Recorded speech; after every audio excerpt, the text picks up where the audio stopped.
Well, good morning, everyone. And once again, welcome to another live this morning. Hope you're having a great start to your day. We appreciate you coming on. And why don't you say hello, folks? I'll back up a little bit here. Okay.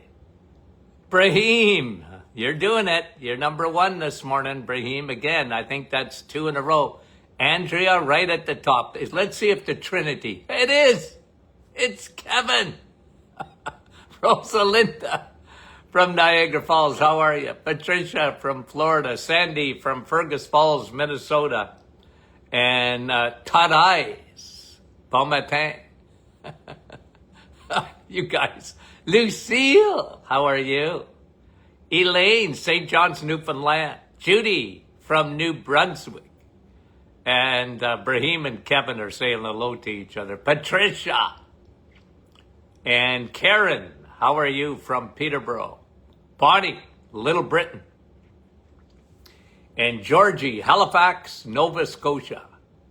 And Andrea's laughing. Marla and Wendy from Markham. And Eileen, good morning to ya. Diane from Peterborough, Ontario. Janice, Brampton, how is ya? And Shirley from Twin Gate, Newfoundland.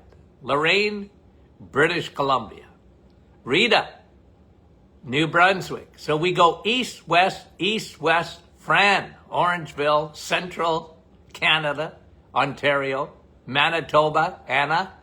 Heather from Miramichi, Denise, and Lise. We love you guys. Cecilia, Nouveau Brunswick. Sandy from Vancouver, Washington. Back out west, Danny Lay in Iron Bridge, Ontario. Kathy from Simcoe, Ontario. Good morning to you. Maria from the capital of Canada, Ottawa. Anne from Bethany, and it's rainy. Grace. Sharon from Plymouth, Michigan. Hi, Sharon. Thank you for coming on. Donna Yalound, I was waiting for you. Faye, Cheryl from last day in Texas, then she's going back to West Virginia. Well, thank you, Cheryl. Patricia and Ann, Gail, and Maureen, our dear friend from Boca Raton, Florida. Carol from Wasaga Beach. Are you swimming yet, Carol? Marlene and Donna and Paula Joe in Ohio. Luella, West Tennessee. See, Luella, I know where you're from. Karen, I know where you're from. You're from Sault Ste. Marie. Claudette, Milika. And Kevin, and okay, Wanda from Virginia. Good morning. Okay. And Dennis, 70 years young today. Dennis, happy birthday, my friend. We love you. Thanks for being so faithful. Hi, Nativity. And Bonnie. Okay, let me get to a couple. Hi, Dorothy. We love you guys. Thanks for coming on. Thanks for being such. And Tammy's in Penetanguishene. Wow. Irma in Burlington. We love Burlington. Mara in Windsor. Okay, let me bring you a couple of studies this morning. And Grace is on the rock. Thea, couple of studies. Linda, we love Linda. Karen in Little Britain. And Marianne, London. Hi, Serpa. And Carol. Okay, got to get going. Love it. We got 2 new studies on muscle. Guys, your muscles are far more important than you think, okay? Or at least the way we used to think, okay? I memorized every muscle in the body when I was going through school in the 70s. And I probably could name most of them now, and maybe with the exception of a few. But we never understood the importance of muscle. And as we say here on The Doctor Is In, muscle is a real important part of your metabolic function. Now, you know, I talk about metabolic syndrome all the time. 93% of the population have metabolic syndrome, which is, you know, the way I put it in an analogy, they're on the Titanic. If you got metabolic syndrome, which is high A1C, okay? Anything above 5.4. Visceral fat, belly fat. You can be skinny as a rake. You got that fat inside your body, around your organs. That's visceral fat. It's not subcutaneous. It's not under your skin. It's around your organs. And that's a whole, well, it's more than a topic, but it's got its own kettle of fish because it's very inflammatory in the body. Your body sees it as a foreign invader, that kind of fat. And then if you have high triglycerides, so when you look at your lipids, guys, when you get your lipids tested, doctors looking cholesterol and total cholesterol and LDL cholesterol, that's what they're looking at because they have medication for that. And that's the way they've been trained. It's not really their fault unless they're, you know, if they're not reading, you'll never know what we're talking about here this morning, but you guys do. You want to know if you're on the Titanic in trouble, we're talking about it. And so when you have high triglycerides, 3 fat balls that travel around on through your blood vessels, those are dangerous. They need to be low, and your HDL cholesterol needs to be high. It's like a teeter-totter. And there's nothing that will move the needle of triglycerides and cholesterol. Diet. It's food. It's not medication. It's food. Okay? Now, so we talk about metabolic syndrome and high blood pressure, by the way. That's another sign.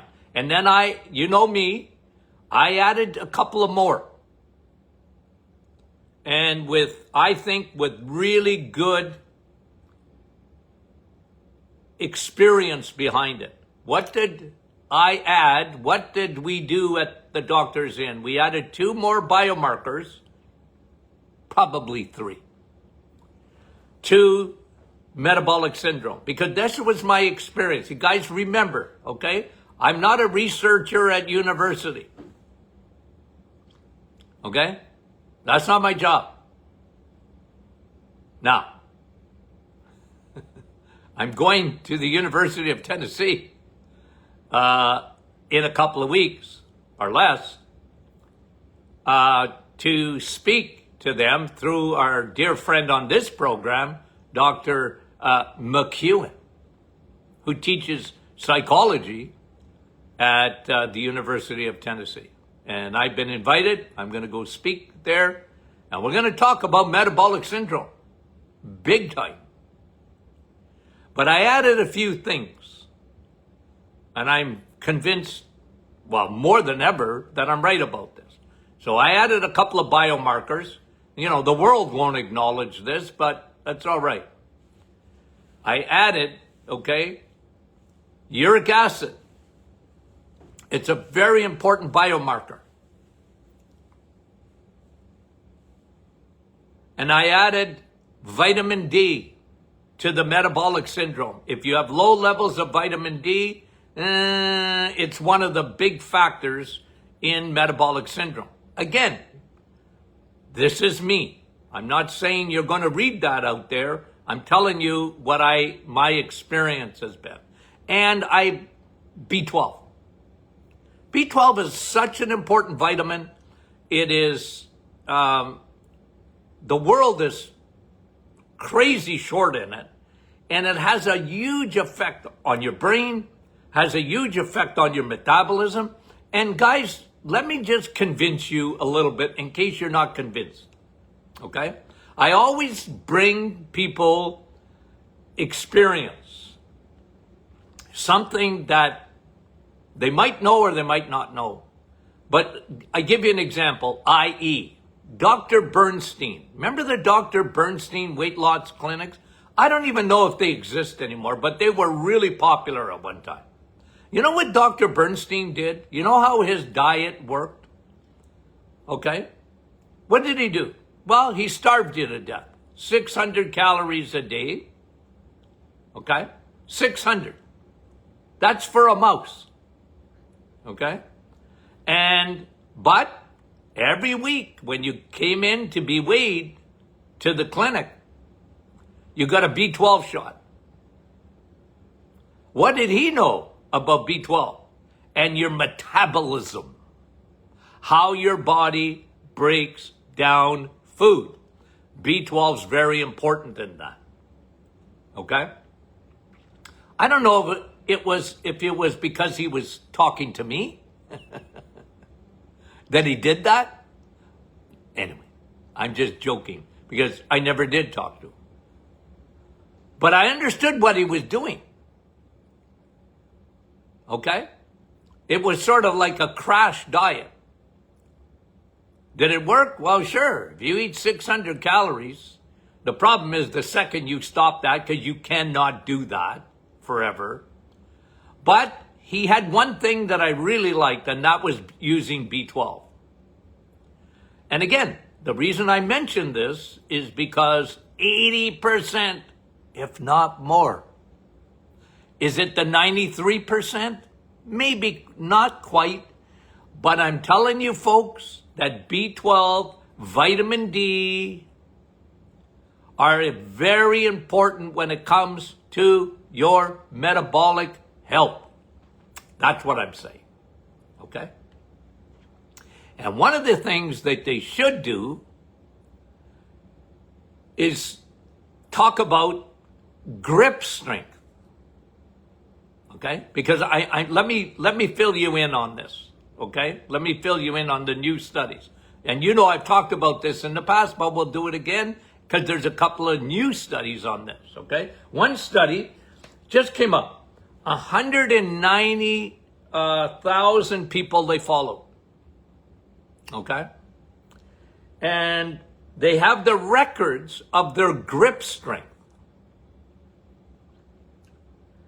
I'm quoting their study here, a good proxy for all body strength, okay? So when they measure grip strength, it's a good proxy for your body's overall muscle strength, okay? Your grip strength. It helped to predict dementia risk.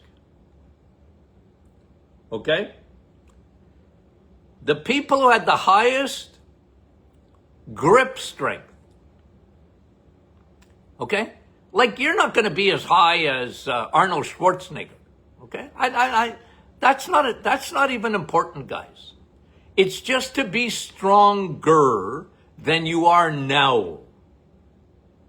You're moving the needle in the right direction when it comes to your muscle strength. Your muscles have a big effect on this up here, your brain, on your metabolism. Remember, your brain's only 2% of your body weight, and yet it consumes 25% of your energy from food. It's headquarters. It's the federal government. It's taxes. So muscle has a big effect on this. And as you get older, if you're anything like me, what are you most concerned about? Metabolic syndrome? Well, indirectly maybe, but what you're most concerned about, because we know this, You're concerned about your memory. True or false? That's true. We're concerned about our noggin. We're concerned up here. Who isn't? When you get in your 50s, and I hate to even go down that low, but it's a fact. You want to get someone's attention? Talk to them about their memory. Okay, so this study is showing when they measured grip strength, the people whose grip strength was better, was improved, you know what? They had a lot less dementia. They followed these people for years and years and years. Isn't that interesting? Okay, second study, an Australian study. Okay? An Australian study. They looked at cognitive, okay, and change of shape in the brain. They're very important together. Your memory, where is that mostly? Okay, I'm going to ask a question. You guys, I'm giving you a little quiz. Where in the brain would they measure? Okay, this is one or the other. Hypothalamus or hippocampus? Let's see your answers. What are they measuring? Your hypothalamus or your hippocampus? Let's see if I can see the scroll. Give me the answer. Watch, the scroll's not going to work this morning. No, it does. Sandy, hippocampus. Kathy, hippocampus. Yvonne, she's concerned about it, which is good. Wendy's got it right. You guys, our students. Garrett, Marie, yeah. Cecilia, yeah. Gertie, you got it. Kelly saying happy birthday to Dennis. Linda, hippocampus. Hypo. Teresa, you got it. Ornella, oh, my audience, I love it. Giovanna, you got it. Elaine, you got it. Nobody has said hypothalamus. Marianne, well, actually, Marianne, you're a little bit right when you say both, okay? Judy, hippocampus. Janine, Beverly. You see, guys, okay, Linda, Jenny, you got it. Nellie, you got it. Cecilia, you got it. Okay. Brahim, you got it. Okay, listen. And you got it. Okay? Guys, why do you think I do what I do? I told you. What is my raison d'etre? Why do I do this? For exactly what we just talked about. Because I'm an educator. I used to be a clinician, but even in my clinic days, you got an education when you came to see me. I wanted my patients to understand what I was doing with them, because they made far better patients, far more compliant. When I told them they were on the Titanic and they needed to get off, right? I did their blood work. I showed them. I made them understand. Listen, Linda. Listen, Larry. You're on the Titanic. I want to fix this. You're going to go home with a plan to succeed, not to fail. I'm going to give you something that's doable. I'm not going to say it's easy because it involves food. Anything that involves food is not easy because we live in a world of deception, right? We live in a world of deception. What's better, fiber or steak? Well, they say fiber. You know better. What's better, margarine or butter? What's better? Okay, so you know what I'm saying? So, folks, this is why I did what I did in my clinic days, and I wanted to take it out to the world. I'm just a little wee nobody. But with our platform, with the Doctor is In podcast, with the live, and with the books that I wrote, and with Tony Jr. and I, well, we got millions of downloads. Well, you know what? You want to think I'm encouraged? Well, look what happens today when I ask you a question. You know the answer. You understand. Your hypothalamus, very important part of your brain. Absolutely. And metabolic syndrome has a big effect on that too. Okay? It has a big effect on that too. But your hippocampus is your memory center. Campus. School. It's your memory. And guys, that's what we're worried about. I'm not saying I'm not worried about hormones. Yes, I am. But I'll tell you,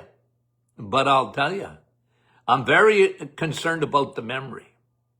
And the studies are showing, okay, that when you get stronger, your muscles are a metabolic machine that helps in your cognitive memory, figuring things out, your brain, your muscles. And guys, you don't have to be Arnold Schwarzenegger. Okay? You don't. You just need to think stronger. I'm strong, maybe, and maybe you're not. Stronger. And listen, do I love walking? You bet your boots I love walking. A lot of people can't walk. But if you could, you'd walk. And is it good for you? You better believe it is. But nothing like your muscle. Nothing like your muscle. You got to get the memo about this. So I'm reinforcing, because of these new studies, grip strength, which is, guys, think about it. Your grip strength is just your overall strength. If you can get yourself out of a chair, you know, one of the things that I talked to you about this years ago is getting yourself off the floor. You know, you get my age, okay, in your mid-70s. Like, that's easy for a kid. Get off the floor. For us, it's not that easy. Right? But it's important. It's a real measuring thing. Anywho, okay, back to the studies. Okay? So, in the Australian study, they showed that when your muscles are getting stronger, two things happen. Okay? Two things that they measured. And that was cognitive. Okay? Cognitive. They measured it. You can do that. Ask Dr. McEwen. They can measure your cognitive abilities. So they watched that and they said, wow, it improved with muscle. 2, the size of your brain. Folks, does size matter when it comes to your brain? Yep. If they call you fathead, yep. So there's a direct connection, guys, between your muscles and your brain. So when you are doing anything to get strength, remember that. You're doing a brain day. When I work my legs out, because those are your biggest muscles, right? In your legs. I'm thinking brain. I'm thinking brain. Okay. Let's elaborate, okay? The muscles, I'm just going to read some of the study, okay? The muscles and brain, gray matter, talk to each other. Wow. They communicate. Every time you get stronger, okay? I tell my grandchildren, you see these puppies right here, there? I'm pointing at my biceps, okay? I said, these are guns. And they laugh. I said, Grandpa has trouble getting across the border with these guns. And they, yeah, Grandpa, yeah, you're kind of silly. But, guys, those muscles, okay? What did they do? When you are working the muscles, so even if you're using elastic bands to get stronger, whatever it is that you're doing, resistant training, in any way you can, even gripper, okay? What happens is your muscles are communicating with your brain to, what happens, you get these myokines, muscles, send a signal that crosses the blood-brain barrier to your brain, and your brain releases, okay, like Miracle-Gro. It fertilizes the brain. And the brain grows.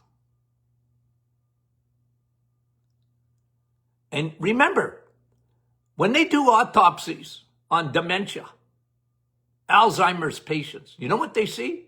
Like a prune. The brain has shrunk. They know that by MRI, guys. They don't have to wait till you die. The brain loses its volume. It shrinks like a prune. So one way it helps muscles, okay? Remember that, guys. It communicates with your gray matter. It releases signals from the muscle to the brain, and the brain pours out Miracle-Gro, like a fertilizer, okay, for your brain cells.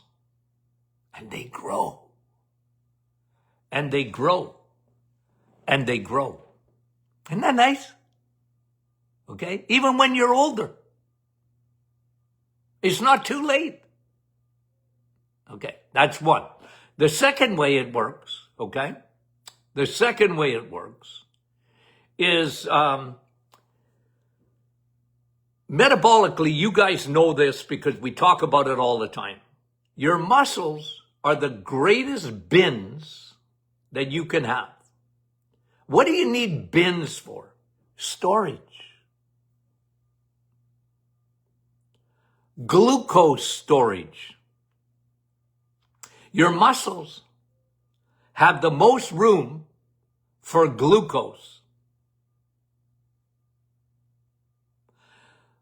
What is metabolic syndrome? Yeah, glucose. It's your body taking the food, and because your cells have become resistant to the traffic cop, insulin's got a job to do, guys. It will take the sugar out of your bloodstream. It has no choice. Out. Okay? It's got to come out. But then it has to store it. That's why, and if your muscles don't have any room, it stores it in the liver. If your liver, it gets gummed up, you know what insulin does? It says, okay, produce more storage space in fat. And it makes, and most people have an unlimited capacity to make fat cells. Fat, and in the wrong place because it's around your organs, guys. So when you have bins, okay, metabolically, You're keeping yourself. Remember what we called Alzheimer's.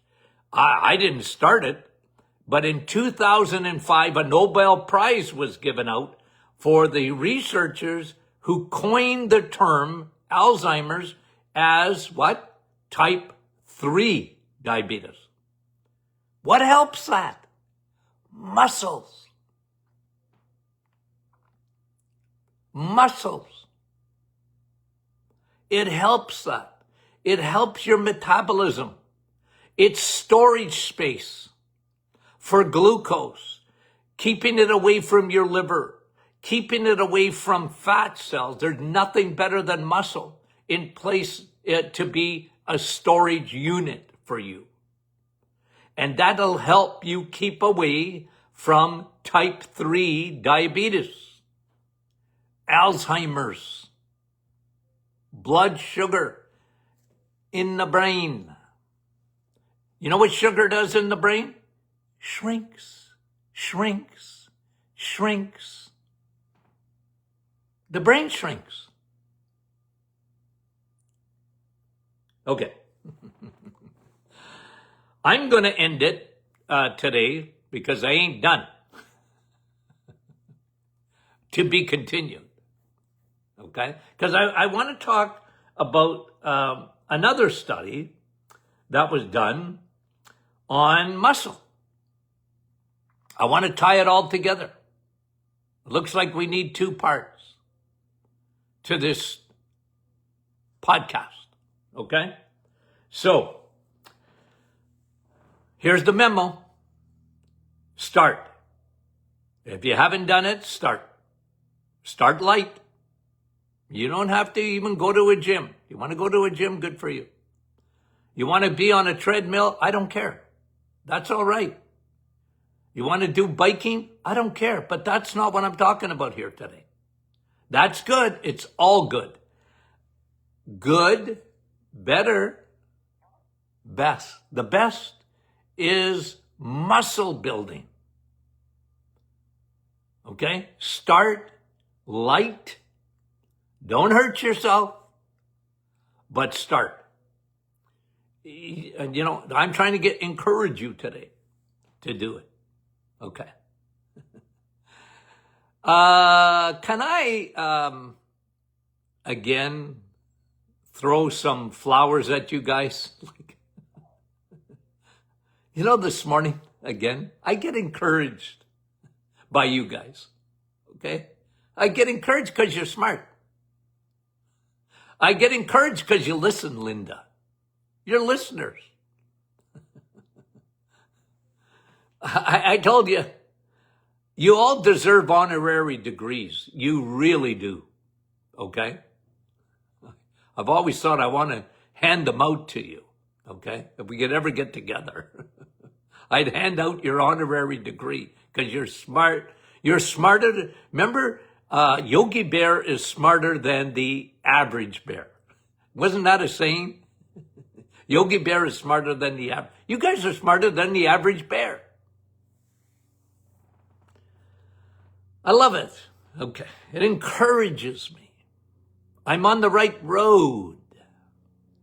Okay. Okay, guys. We love you, and we'll talk to you soon.